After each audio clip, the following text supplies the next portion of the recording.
बारे में अध्यक्ष जी ने चर्चा किया। मैं चाहता हूं यहां जो मासिक बैठक में आए हुए 2100 लोगों में से कितना लोग खुद अपना आजीवन सहयोगी में भागीदारी हो गया इस साल माने 2011 को सदस्य बन गया, ऐसा लोग कृपया हाथ उठाइए।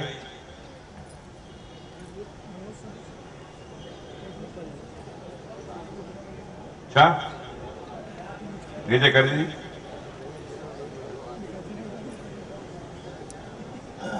विशेष सहाय निधि जो हमारा नया अध्यक्ष जी ने, नितिन गडकरी जी ने एक नया कार्य योजना बनाया पार्टी को लॉन्ग टर्म बेसिस में अपना संगठन चलाने के लिए। उसके लिए उन्होंने एक नया योजना हमने हमारा सामने रखा है। उसका नाम है विशेष सहाय निधि। 1 साल रुपए, 1 लाख रुपए एक बार देना है। उसमें आप लोग ही देना, ऐसा कोई अनिवार्य नहीं है।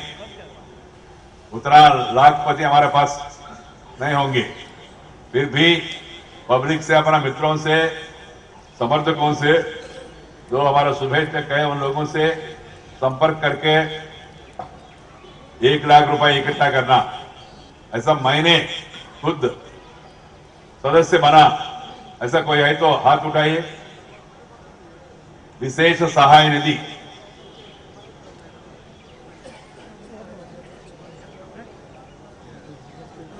नीचे कर दीजिए।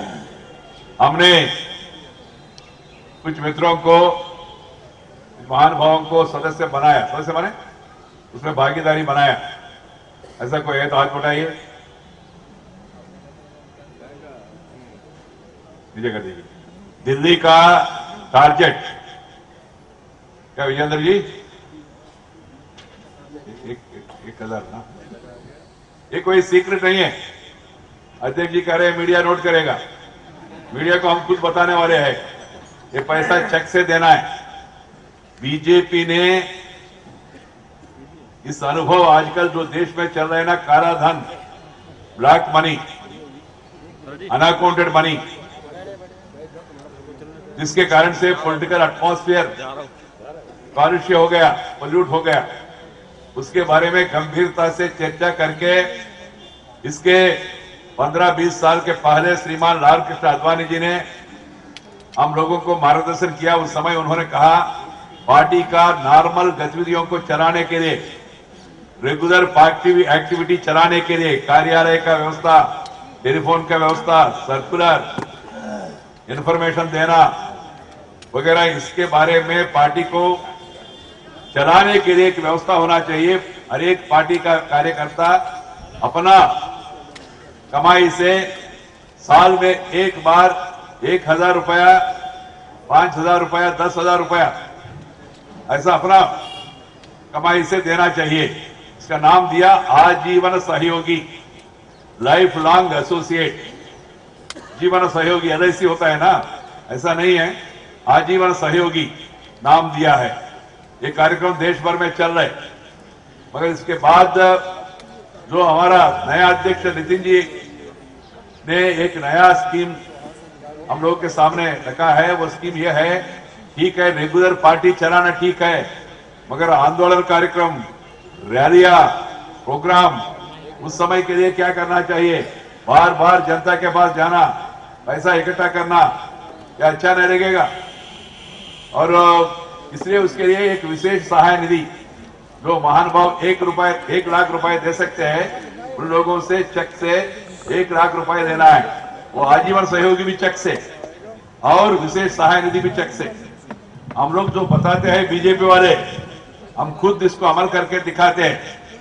काला धन को दूर करने के लिए, उसको बाहर लाने के लिए सरकार के सामने आडवाणी जी ने उस समय एक चिट्ठी लिखा उन्होंने, और कहा भी भाई आप ये स्टेप्स लीजिए, मगर सरकार ने कोई कदम नहीं उठाया।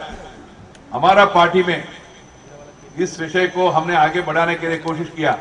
इसलिए दोनों महत्वपूर्ण योजना है, आजीवन सहयोगी और विशेष सहाय निधि, ये पैसा बैंक में जमा होगा फिक्स्ड डिपॉजिट के रूप में। उसमें से जो ब्याज आएगा इंटरेस्ट, वो स्टेट यूनिट को जाएगा, सेंटर को नहीं, और जिला यूनिट को जाएगा। जिला स्तर पर कार्यक्रमों का रचना, उसका अमल करना, आंदोलन चलाना, बाकी कार्यक्रमों के लिए जिला स्तर पर पैसे और प्रदेश स्तर पर पैसे के लिए ये व्यवस्था हमने बनाया। इसलिए कृपया मेरा रिक्वेस्ट ये है, बीच में जब मंडल अध्यक्ष, जिला अध्यक्ष और पार्षदों का बैठक हुआ, उसमें भी हर एक जिला को हमने बताया भाई इतना आपका टारगेट होना चाहिए, आपने टारगेट दिया है, वो टारगेट सब मेरे पास है। इसलिए इस मासिक बैठक में मैं आप सबको याद दिलाना चाहता हूं, कृपया हर एक व्यक्ति, हर एक कार्यकर्ता आजीवन सहयोगी बने। साल में 1000 रुपए देना कोई बड़ा विषय नहीं है। आज का इन्फ्लेशन युग में 1000 का वैल्यू क्या है एग्जैक्टली, बहुत कम है। हर एक व्यक्ति 2000 देना, 5000 देना, 10,000 देना ऐसा अनिवार्य नहीं है। मिनिमम दे सकते हैं और मैक्सिमम भी दे सकते हैं, depending on our income. I request each one of you, all the party cadre in Delhi who are holding some responsibility or other, please enroll yourself as Ajivan Sahayogi. Next time मैं ऐसा करूंगा, जो नहीं दे पाया वो हाथ उठाए, और कब तक करेंगे वो बताए। आज जिन्होंने बना सदस्य, उनका हाथ उठाया हमने। नेक्स्ट अब शाहनवाज जी मुझे याद दिला रहे, सर थोड़ा सा पूछ लीजिए, तो नहीं बन पाया उनको मैं 1 महीने का टाइम दूंगा, अगला महीने में मासिक बैठक में एक बार उसका समीक्षा करेंगे। तो कृपया वापस जाने के बाद अपना जिला इकाई से पूछ के, मंडल इकाई से पूछ के आजीवन सहयोगी बने, नंबर 1। नंबर 2, विशेष सहाय निधि। विशेष सहाय निधि के संदर्भ में भी हम लोग, सब लोग नेता लोग हैं, कार्यकर्ता लोग हैं, नेता भी है, नेतृत्व करने वाले लोग हैं, सब लोग। इसलिए कृपया अपना इलाके में, दिल्ली देश का राजधानी है, तो इसलिए दिल्ली में विशेष सहाय निधि बनाना कोई मुश्किल काम नहीं है। 1000 लोगों को 1 लाख रुपए देने वाले हम आइडेंटिफाई करके उनके पास जाके, 2-3 लोग मिलकर उनके पास जाके उनसे रिक्वेस्ट करें तो जरूर। आज एक एमपी मिले थे मुझे, मैंने उनसे रिक्वेस्ट किया, दूसरी हमारा पार्टी का नहीं है, उन्होंने कहा केवल 1 लाख रुपया। कहा 1 लाख रुपए भाई चेक से देना है, ऐसा कहा। उन्होंने कहा 1 लाख रुपए तो ठीक है सर, पॉलिटिशियन आए तो डर लगता है, बहुत पैसा मांगते हैं पॉलिटिशियन, ऐसा इंप्रेशन है लोगों के माइंड में। इसलिए हम लोग जाके उनको बताना, सर जिंदगी में एक बार देना 1 लाख रुपए, उसके कारण से उसके ब्याज से हम पार्टी का रेगुलर एक्टिविटीज में कराएंगे। इसलिए दोनों विषयों के ऊपर ज्यादा ध्यान देना चाहिए। तीसरा विषय, जो परसों यहां प्रदर्शन हुआ, इस प्रदर्शन में काफी लोग घायल हो गए। चिदंबरम साहब ने राज्यसभा में जब हमने इश्यू उठाया, उन्होंने बताया कि लाठीचार्ज इसलिए हुआ, नेता लोग पहले चले गए कार्यकर्ताओं को छोड़ के, टीयर गैस और वाटर कैनन यूज करने के बाद, इसलिए वो दिशाहीन हो गया कार्यकर्ता, थोड़ा सा माइल्ड लाठीचार्ज करना पड़ा, ऐसा कहा उन्होंने। हम लोग कल या परसों उनसे मिलने वाले। एक यहाँ का जो प्रदर्शन में क्या क्या हुआ, अखबारों में क्या क्या आया, पूरा फोटोस और अन्य मटेरियल भी एक एल्बम के रूप में गृह मंत्री को हम लोग प्रेजेंट करेंगे। उसमें माइल्ड लाठीचार्ज माने collar bone fracture, hand fracture, leg fracture, injury on the eye, mild lathicharge होता है क्या? भयंकर व्यवहार किया दिल्ली पुलिस ने। ये केवल, मैं इसलिए इंटरवन कर रहा हूं अभी, ये केवल पुलिस की गलती नहीं है, पुलिस को ऊपर से इंस्ट्रक्शंस है, अरे इन लोगों को पीटो, इनको सबक सिखाओ।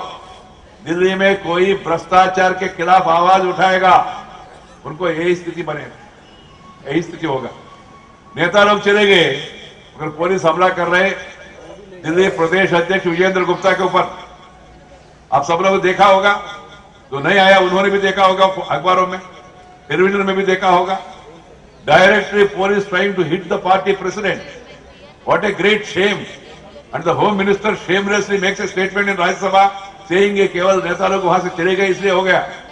नेता हमारे दिल्ली अध्यक्ष के अलावा कौन नेता है? अध्यक्ष खुद। और साथ ही साथ आतंकवादी, अफजल गुरु बाकी लोगों के साथ ऐसा व्यवहार करते नहीं है। तो सामान्य कार्यकर्ता भ्रष्टाचार के खिलाफ आवाज रेज किया, दिल्ली में आके प्रदर्शन कर रहे हैं, इसके ऊपर हमला क्यों? अध्यक्ष जी ने खुद दिल्ली सरकार के ऊपर कुछ भ्रष्टाचार का आरोप किया, इसलिए उनको सबक सिखाना चाहते थे। मगर हम सिराज जी को बताना चाहते हैं, चिदम्बरम जी को बताना चाहते हैं, ऐसी लाठीचार्ज से हम लोग डरने वाले नहीं हैं। ये आंदोलन जारी रहेगा आगे भी। विनाशकाले विपरीत बुद्धि, विनाशकाले विपरीत बुद्धि, ऐसी घटना इमरजेंसी के पहले हुआ। जयप्रकाश नारायण का संपूर्ण क्रांति आंदोलन बिहार में और नवनिर्माण समिति आंदोलन गुजरात में जो शुरुआत हुआ, ऐसे विषयों को लेकर शुरुआत हुआ और धीरे धीरे वो एक जन आंदोलन के रूप में देश भर में बड़ा आंदोलन हो गया। इमरजेंसी लगाया, फिर इमरजेंसी के खिलाफ भी देश भर में आंदोलन हुआ। अंत में कांग्रेस पार्टी को एकदम, कांग्रेस पार्टी चुनाव में बुरी तरफ हार गए। इंदिरा गांधी हार गए, खुद इंदिरा गांधी जी हार गए उस समय। ऐसा स्थिति चाहते हैं क्या कांग्रेस पार्टी दोबारा? ये क्या तमाशा चल रहा है? इतना भयंकर भ्रष्टाचार है और भ्रष्टाचार के खिलाफ प्रदर्शन करने वाले लोगों के खिलाफ ऐसी एक्शन लेते पुलिस के द्वारा। मैंने देखा है कुछ लोगों को जूते से मार रहे पुलिस, ऐसा कभी होता है क्या? और कुछ लोगों को ऐसा पीट रहे, एक व्यक्ति प्रदर्शनकारी वो नमस्कार कर रहे बचाओ ऐसा, तो उनको भी मार रहे, महिलाओं को मारा। ये स्थिति, इसको हम बर्दाश्त नहीं करेंगे। आने वाले दिनों में इसके ऊपर पूरा व्यापक रूप में दिल्ली जनता को बताना पड़ेगा क्या हुआ, क्या किया इन्होंने। इसलिए इसके बारे में भी कार्यकर्ता जब नीचे स्तर पर सभाएं होंगे उसमें इसके बारे में प्रचार करना चाहिए। मित्रों, लोकायुक्त ने रिपोर्ट दिया राष्ट्रपति को, मंत्री को, राजकुमार चौहान को हटाने के लिए। अभी तक लोकायुक्त रिपोर्ट के ऊपर कोई एक्शन लिया नहीं और केंद्रीय कांग्रेस नेतृत्व, गृह मंत्री, प्रधानमंत्री मौन बैठे। खुद कांग्रेस अध्यक्ष मौन बैठे। लोकायुक्त ने सिफारिश किया एक्शन लेने के लिए, लिखित पूर्वक रिपोर्ट भेजा, कोई एक्शन नहीं। और हमारा ऊपर आरोप करते, आप लोगों ने उनके ऊपर एक्शन नहीं दिया। हमारा मुख्यमंत्री के ऊपर कोई आरोप ऐसा लोकायुक्त रहे तो कोई जेटी, कोई इंक्वायरी कमीशन ने कुछ कहा नहीं, फिर भी कहते वहां इस्तीफा दे रहा हूं। और यहां लोकायुक्त ने इंक्वायरी करके रिपोर्ट दिया है, फिर भी वो मंत्री को आप लोग कंटिन्यू कर रहे हैं। ये क्या डबल स्टैंडर्ड्स है? इसके बारे में भी कांग्रेस को एक्सपोज करना चाहिए। दिल्ली में सब इलाके में इसके बारे में चर्चा करना चाहिए। लास्ट में एक विषय बताना चाहता हूं मैं आप सबको जानकारी के लिए। इस बीच में मंडल अध्यक्षों का बैठक हुआ, जिला अध्यक्षों का बैठक हुआ पदाधिकारियों का स्टेट के साथ, उसके साथ कारपोरेटर्स और स्टेट टीम बैठे थे हम लोग। उसके बाद मैंने मेयर को, चेयरमैन स्टैंडिंग कमेटी को और 11 जोनल चेयरमैन हैं, उन सबको बिठाया। हमने रिव्यू किया, जो जो पॉइंट्स रेज किया कार्यकर्ताओं ने, नेता लोगों ने। कॉर्पोरेशन में आने वाले कॉर्पोरेशन चुनाव में जीतने के लिए क्या क्या करना चाहिए, कॉर्पोरेशन का चुनावी प्रणालिका में हमने क्या वादा किया, उसमें कितना अभी तक अमल कर पाया, पॉइंट वाइज हमने chairman standing committee, mayor, deputy mayor, leader of the house corporation में सुभाष आर्या जी, सब हम सब लोग बैठे थे, अध्यक्ष जी के साथ बैठे थे। 3 घंटे 4 घंटे ऐसा 3 बैठकें हुआ, आगे भी होने वाले। हर एक पॉइंट में हम लोग क्या क्या करना चाहिए, इसमें क्या कठिनाई है, ये कठिनाई को दूर करने के लिए क्या करना चाहिए, ऐसा इन डेप्थ डिटेल हम डिस्कस कर रहे हैं। इसी सिलसिले में सीरीज में आने वाले दिनों में जिला अध्यक्ष के साथ जिला अध्यक्ष और महामंत्री और मंडल अध्यक्ष और महामंत्रियों का बैठक होगा। हर एक जिले में अलग अलग बैठक होंगे, उसमें भी इन डिटेल संगठन में तालमेल, संगठन और यहाँ शासकीय पक्ष में कॉर्पोरेशन में जो लोग हैं उनके बीच में आपस में सामंजस्य वातावरण और संगठन को और मजबूत कराने के लिए क्या करना चाहिए, समन्वय कैसा लाना चाहिए, इन विषयों के बारे में भी चर्चा होगा। आप लोग यहाँ जो बैठे हैं सब जिम्मेदार लोग हैं, हर एक के पास कुछ न कुछ दायित्व है। इसलिए मेरा प्रार्थना इतना ही है, कोई भी समस्या हो, कितना भी गंभीर हो, आपस में चर्चा करिए, पॉजिटिवली बोलना शुरू करिए और समन्वय का काम देखने का व्यवस्था भी हो जाएगा। और आने वाले दिनों में 14 डिस्ट्रिक्ट का ऐसा इन डिटेल मीटिंग होगा। उस मीटिंग के बाद हर एक जिले में हर एक मंडल में मंडल स्तर तक कोई ना कोई नेता केंद्र से और प्रदेश से आएगा। मंडल मीटिंग रहेगा। इसका व्यवस्था भी हो रहा है। मैं चाहता हूं अंत में हर एक बूथ तक, कारण क्या है, दिल्ली केंद्र में है, एडवांटेज भी है, कभी कभी ये डिसएडवांटेज भी हो सकता है आप लोगों के लिए। इतना नीचे तक नेता आ रहे हैं। मैं खुद आने के लिए कोशिश करूंगा मैक्सिमम इलाका में। और मैंने अध्यक्ष को कहा मुझे 1-2 साथियों को दो। शाहनवाज हुसैन दिल्ली में हमारे एमपी कोई नहीं है, इसलिए एमपी के रूप में दिल्ली का जिम्मा इनको दिया है। यहाँ का जो लोगों का समस्या है उसके बारे में सदन में उठाने के लिए। साथ ही साथ मेरे साथ और 2 लोग लगेंगे, आपस में चर्चा हो रही है। वो 2 और मैं, हम मिलकर नीचे तक आएंगे, आप लोगों से बातचीत करेंगे। काफी सुधार हुआ है, आने वाले दिनों में और भी। आप सब लोग संघर्ष का मूड में है, मगर मैं चाहता हूं आपस में बात करते समय भी सब लोग पॉजिटिवली बोलना चाहिए और सरकार का भ्रष्टाचार के बारे में गंभीरता से रहना चाहिए। सुरेश कलमाडी ने परसों एक वक्तव्य दिया। उन्होंने कहा कि इसमें केवल मैं ही दोषी है क्या, मैंने अकेला खाया क्या, बाकी लोग भी भागीदारी है इसमें, भागीदारी। तो इसलिए उन्होंने कहा सरकार का रोल के बारे में, क्रीड़ा मंत्रालय का रोल के बारे में और शहरी विकास मंत्रालय जिन्होंने पैसा खर्च किया 60,000 करोड़ रुपया, वो सब के ऊपर जांच होना चाहिए, ऐसा उन्होंने कहा। हम इसी विषय को 10 महीने के पहले, कॉमनवेल्थ गेम्स पूरा होने के पहले ही हमने आवाज उठाया। शहरी विकास मंत्रालय, क्रीड़ा मंत्रालय, दिल्ली सरकार का रोल के बारे में भी जांच होना चाहिए और सुरेश कलमाडी उनका व्यवहार के बारे में भी जांच होना चाहिए। ये हमारा डिमांड जारी रहेगा। आने वाले दिनों में मैं अध्यक्ष को सलाह देना चाहता हूं, ये तीनों मंत्रालयों के बारे में भी और दिल्ली सरकार के बारे में भी जांच होना चाहिए। इसको भी एक विषय के रूप में जनता के सामने प्रस्तुत करना चाहिए, नंबर 1। नंबर 2, बिजली, सड़क, पानी, झुग्गी झोपड़ी, अनाथालय कॉलोनीज, ये सब कांग्रेस सरकार ने हाथ में लिया है, छीन लिया है कारपोरेशन नगर निगम से। ये काम नगर निगम का काम है, मगर जनता में एक भ्रम है, अरे पानी नहीं आ रहे, कारपोरेटर क्या कर रहे हैं, सड़क अच्छा नहीं है, कारपोरेटर क्या कर रहे हैं, बिजली नहीं आ रही, कारपोरेटर क्या कर रहे हैं, अनाथालय कॉलोनी में ये नहीं हुआ, वो नहीं हुआ। ये सब काम दिल्ली सरकार के हाथ में है आजकल। इस विषय को जनता में जागृति पैदा करने के लिए आने वाले दिनों में एक जन आंदोलन के रूप में हर एक डिवीजन में, हर एक मंडल में, हर एक जिले में प्रदर्शन होना चाहिए।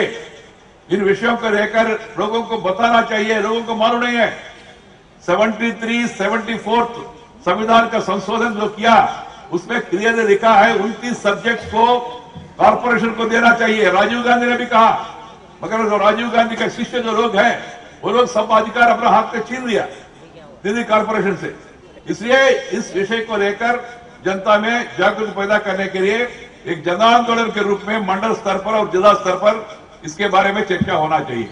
ये 4 सूचना मैं आप लोगों को देना चाहते थे। एक आजीवन सहयोगी विशेष सहाय निधि, दूसरा मंडल और जिला के बीच में समन्वय, सामंजस्य वातावरण और मिलकर काम करना, तीसरा ये यहाँ का है उसमें जो प्रदेश सरकार ने जो अधिकार छीन लिया उसके बारे में, चौथा ये कॉमनवेल्थ गेम्स में जो भ्रष्टाचार हुआ उसके बारे में, बाकी डिपार्टमेंट के साथ दिल्ली सरकार के बारे में भी जांच होना चाहिए। इन सबको सजा मिलना चाहिए। ये 4 बिंदु बहुत महत्वपूर्ण है। कृपया सब विषयों को भी ध्यान में रखिए।